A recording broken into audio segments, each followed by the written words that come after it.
Heinemann Higher, Chapter 6 on Differentiation, the mixed exercise, 6S at the end, number 14, another former higher question. This diagram shows part of a curve with equation y equals, given by this, 2x squared x minus 3. Find the coordinates of stationary points, so you can see what to expect, and determine their nature. Right, so first of all, differentiated, but not quite yet, because it's not ready to go. I've got a product here, multiply it out. So that's 2x cubed minus 6x squared. Now it's ready to go, so differentiate it. Multiply by the power, 1 off the power, multiply by the power, 1 off the power. Statement. Where are these stationary points? Well, you'll find them when the derivative is equal to 0, because then the gradient would temporarily be horizontal. Right, so if that's equal to 0, then 6x squared minus 12x should equal 0. Common factor 6, common factor x, take that out, leaves an x minus 2. So either x is 0, or if the bracket was responsible, x equals 2. Stationary points, y coordinates required. Put 0 into this, and you've got nothing times anything is nothing. Put 2 into this, and you've got y equals 2 times, well, let's spell it out, 2 times 2 squared times 2 minus 3. So that's going to be 4, 8 times negative 1, negative 8. There's a stationary point at 0, 0, and there's a stationary point at 2, negative 8, as shown there. Next part would be, what's the nature of them? Right, I'll make up a nature table. I'll just put that down here. Something happens when x is 0, something happens when x is 2, it's a smooth function, so I don't need to stick in close for fear of falling into a precipice. I can just either pick numbers and pop them into this expression, or I can use my factors. I'm just going to use my factors. I've got 6x and I've got x minus 2, and the product of those factors makes up this derivative. More importantly, the product of the signs of these factors make up the sign of the derivative. So when x is 0, that expression is 0. If it's less than 0, it's negative. If it's more than 0, it's positive. X is 2, that expression is 0. If x is less than 2, it's negative. If it's more, it's positive. Multiplying them out, 0, positive. So it goes up, along, down, along, and up again. Exactly what it says here. So I've got a maximum turning point and a minimum turning point. Or I could write that down here.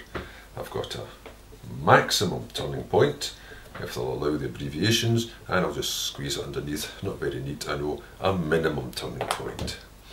And that would be the first part.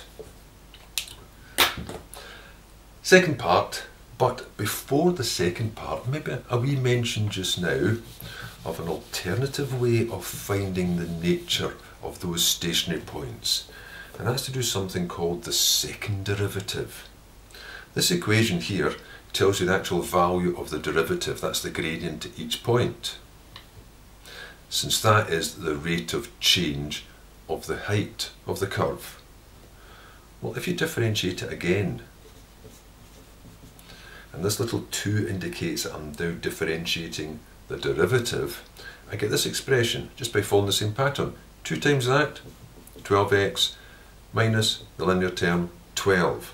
Now what this second derivative tells you is the rate of change, because the derivative is a rate of change, but it's the rate of change of the gradients. In other words, how are the gradients changing? Well, as you move up this, the gradients are getting less and less until they become 0, and then they start to turn negative. So you would say the rate of change of the gradients there is negative, because they're slowing down and becoming negative. Whereas here, the rate of change, it was negative and it's becoming less and less negative until eventually it becomes positive. So you can say there's a positive rate of change here. This expression then will tell you whether you're slowing down or whether you're speeding back up again the other way. So just by putting x equals 0 into this, x equals 0 means the second derivative would be negative 12, and negative 12 means the gradient slowing down. And if it's slowing down, it must be topping off like that, which means you've got a maximum turning point. You would say this, d squared by dx squared is less than 0, which means you've got a maximum turning point. Now, actually, the amount of time it takes to do all this is probably longer than it takes to make up the table, but it is an alternative. And at x equals 2, what happens to the second derivative? D squared y by dx squared. Well, if you put 2 into this, you're going to get plus 12, or more importantly, it's just positive. And a positive one means the gradient's want to get bigger, so it's curving up the way, which means you've got a minimum turning point. The statement would be the second derivative is greater than 0, which means you must be speeding back up again. It curves upwards, which means you've got a minimum turning point. Just an alternative, might mention it again some other time, an alternative to the table. Right, let's, oh no, I don't need to clear this because there's only one extra wee bit left, because the second part said B, that being part A. B just said, state the range of the values of y of k for which y equals k intersects in 3 distinct points. Now y equals k is a horizontal line, so you just have to think what values of k, and of course y equals k cuts the y-axis at k, would give you 3 points of intersection.